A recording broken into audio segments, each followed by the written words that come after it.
Voilà, donc là, je suis à Cormeilles, hein, dans la zone industrielle de Cormeilles, et je suis sur une piste cyclable totalement sécurisée. On voit bien que ça peut être de nuit, avec de la pluie, du vent, et ben tout ce qui va passer à droite là, ça va pas du tout me déranger. Je suis en sécurité, je peux me mettre avec des enfants qui apprennent à faire du vélo, on en voit régulièrement. Euh, voilà, ça pose pas du tout de problème, et pourtant c'est une zone industrielle, d'accord? On voit d'ailleurs là un cycliste, et j'en vois passer très régulièrement. Ensuite, on arrive au rond-point qui mène sur la départementale AD 392, et donc là, je vais suivre ce qu'on me dit de faire, hein. Je cède le passage ici, je reste sur mon côté, et là, il faudrait que je tourne à droite. Sauf que si je fais ça, eh ben, je vais passer sur tout le rond-point, où après, il n'y a plus d'aménagement cyclable, notamment au niveau de la départementale, où on le voit, il y a toujours plein de bouchons, et moi, je suis avec ma fille derrière de 1 an et demi, donc j'ai pas envie de prendre ce risque-là, et je continue tout droit. Donc là, je fais bien attention à capter le regard des automobilistes pour à chaque fois qu'ils me cèdent bien le passage. Et donc là, bah voilà, je suis à contresens sur la piste cyclable. Donc soit on fait une bidirectionnelle de chaque côté, soit on fait un aménagement cyclable sur tout le rond-point que je prendrai, mais en attendant, voilà, je choisis cette solution. Comme beaucoup d'autres cyclistes d'ailleurs. Et là, il y a un panneau justement, aménagement cyclable, qui va me masquer pour les automobilistes qui arrivent de la droite. Donc bah voilà, faudrait soit le décaler ou le supprimer. Mais c'est un petit peu dommage que ce soit un panneau justement aménagement cyclable. Je suis pas le seul cycliste à faire ça. Voilà. Et là, on rejoint l'aménagement cyclable temporaire.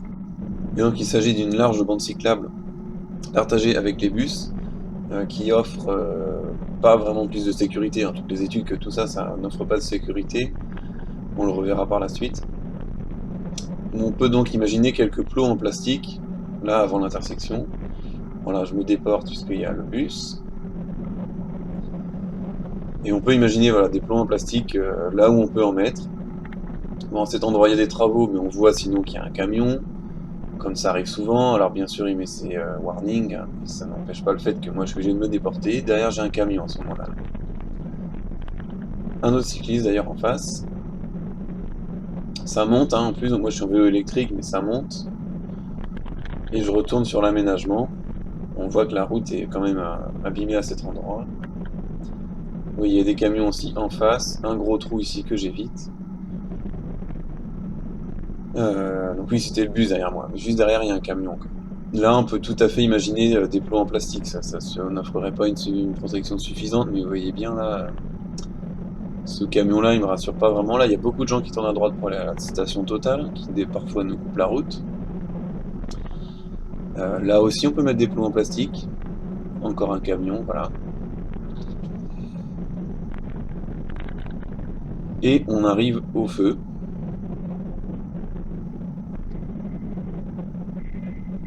Et là, on a une situation qui est très dangereuse, puisque je passe dans les angles morts des poids lourds. Donc là, c'est pas non plus hyper dangereux, puisqu'ils peuvent pas tourner à droite. Et justement, un petit peu plus loin, à l'autre feu, ils peuvent tourner à droite. Donc si j'avais choisi de rester en retrait des trois poids lourds là, eh bien, j'aurais risqué de me retrouver dans la situation où ils allaient tourner à droite au feu suivant. Donc ce qui est pas bon du tout, quoi. Ce qu'il faut faire à cet endroit, c'est mettre un panneau M12B, et puis là encore des panneaux, des plots en plastique qu'on arrête ici pour l'arrêt de bus. Vous voyez, c'est à ce feu-là souvent que là, si on redémarre, les poids lourds vont tourner à droite, comme ça les zones industrielles, ils tournent beaucoup là-bas. Et du coup, mieux vaut être devant pour éviter d'être dans leur angle mort. Là aussi des plots en plastique, surtout en arrivant à l'angle. Donc là, on le voit pas, mais dans mon dos, j'ai le camion. Et là, souvent, les camions ont tendance à mordre. On ne le voit pas du tout, mais il est vraiment juste à côté de moi à gauche. Là, vous voyez, surtout ici. Donc là, on peut imaginer de mettre des plots en plastique pour arriver jusqu'à l'aménagement sécurisé ici. Là, beaucoup moins de choses à dire maintenant. On va voir le camion passer à gauche. Voilà.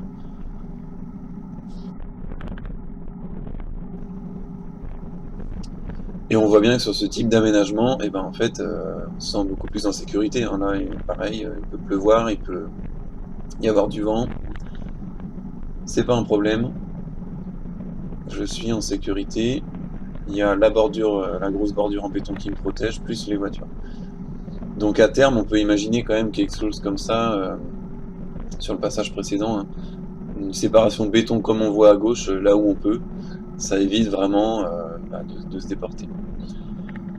Je voulais juste arriver, donc là c'est pas un aménagement provisoire, mais voilà, ici, donc c'est très bien d'avoir mis des plots, puisqu'avant on avait des voitures stationnées en permanence. Là je suis en montée, j'ai un feu rouge qui en fait ne me concerne pas du tout. Donc je suis obligé de m'arrêter, mais il faut mettre un panneau M12B pour que je puisse bien passer, enfin, céder le passage à ceux à qui je dois le céder, mais en fait il n'y a personne à qui je dois céder le passage là, à part les piétons ici. C'est un passage piéton, donc voilà, c'est donc un panneau M12B sur ce feu là. Donc là j'accélère un petit peu parce qu'il n'y a pas grand chose à dire. On est bien protégé, c'est relativement propre et en bon état. Faut juste faire attention aux portières quand même des voitures, mais c'est relativement rare. Par contre là voilà, on arrive au carrefour où c'est dangereux, donc là les voitures roulent à gauche et viennent se mettre à droite, ici, tout à droite, donc il n'y a plus de bande cyclable jusqu'au feu. Et là donc on a une voie pour que les voitures puissent tourner à gauche et une voie pour aller tout droit, et en fait il n'y a pas un besoin énorme de voitures qui tournent à gauche là. Donc on peut juste laisser cette voie qui servirait à tourner à gauche ou aller tout droit. Et la voie de droite, là, on la réserve aux bus et vélos, éventuellement, enfin, on laisse l'arrêt de bus, ou on décale, je sais pas. Bref, on continue avec une piste cyclable bien propre, dans la continuité, qui arrive jusqu'ici, pour déboucher sur le parking. Bon, d'ailleurs, c'est un petit peu bizarre, hein, on voit le parking à droite ici qui est toujours vide. Ce parking-là aussi est toujours vide. À mon avis, on pourrait vraiment quand même faire un aménagement cyclable protégé à cet endroit.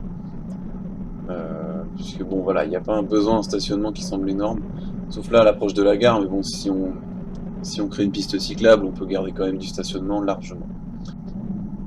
Et là, encore une fois, un panneau M12B sur le feu, puisqu'il ne me concerne pas. Et ensuite là, c'est pas terrible ce que je vais faire, mais l'idée c'est de rejoindre le parc Maurice Audin. Et en fonction de la circulation, tout ça, c'est un peu compliqué. Donc je me mets à contresens sur la piste cyclable et je rejoins le parc. Donc là, c'est génial en fait.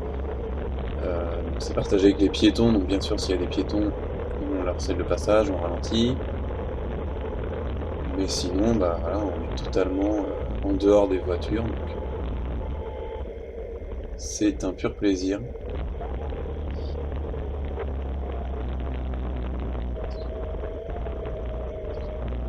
Et par contre, l'insertion là sur la départementale est perfectible, on va dire.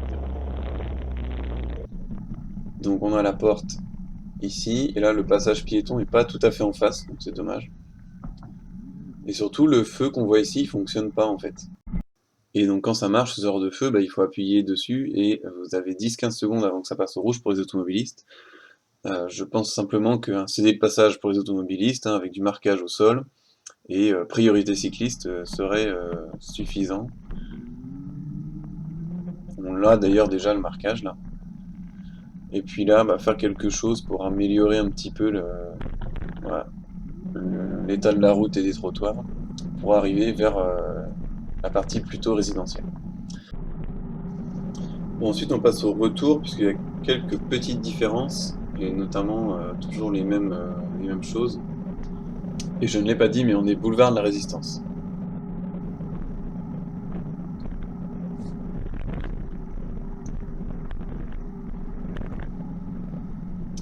On arrive au feu, faire attention aux voitures qui éventuellement tournent à droite. Et là, vous voyez, il y a toujours du stationnement ici. Et là, cet endroit, pile là où il y a la Clio rouge, il y en a très souvent. Donc voilà, moi à chaque fois je m'arrête et puis je mets les essuie-glaces en l'air. Sans plus, hein, voilà. Souvent, ça permet aux gens de comprendre. Et je les vois après stationner ici à cet endroit. Donc il y en a aussi ici d'ailleurs. Là, c'est pas gênant, mais c'est quand même dommage.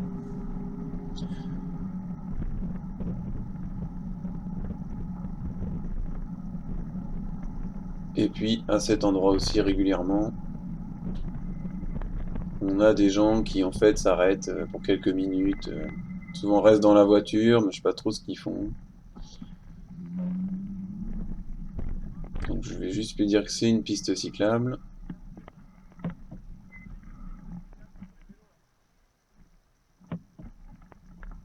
À chaque fois, les gens me répondent d'accord, d'accord. Ouais, pas grand chose à faire puisque c'est une entrée de quelque chose.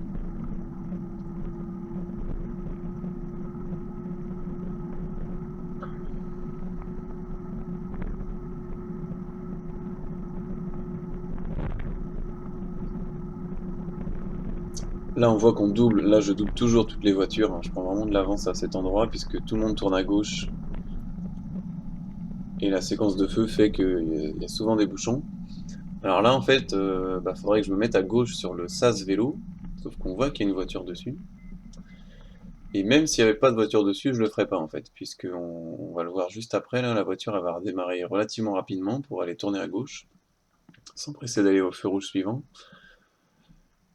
Et si moi je me mets à vélo devant, voilà, je vais avoir l'impression de gêner, et c'est pas souhaitable. Je préfère faire ce que je vais faire là. Ouais, vous voyez à la vitesse à laquelle elle redémarre là, par rapport à moi, et pourtant je suis en vélo électrique, hein. Je reste tout simplement à droite des voitures, et je viens me mettre sur l'aménagement provisoire, sur lequel ici on peut mettre des protections plastiques.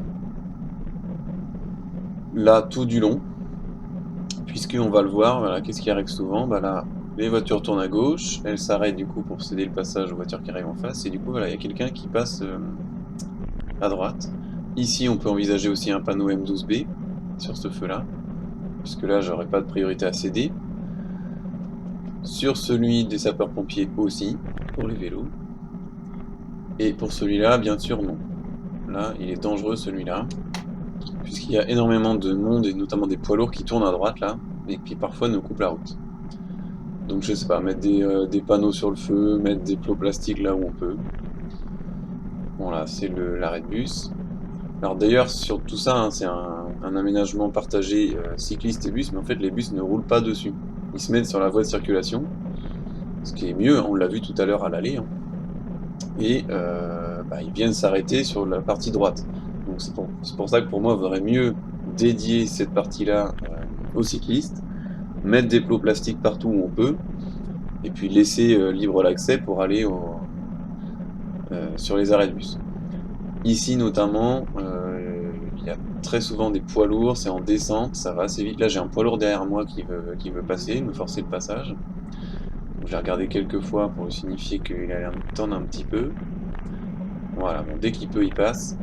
Vous voyez, avec du vent, de nuit, tout de suite vous êtes moins rassuré, hein. Surtout si vous êtes pas trop aguerri. Là, la route est en très très mauvais état. On cède la priorité à droite pour les voitures. Et donc merci pour cet aménagement provisoire. C'est mieux que rien, mais c'est vraiment très perfectible et il faudrait faire quelque chose de vraiment sécurisé. Donc à court terme, pourquoi pas quelques petits plots plastiques aux endroits stratégiques.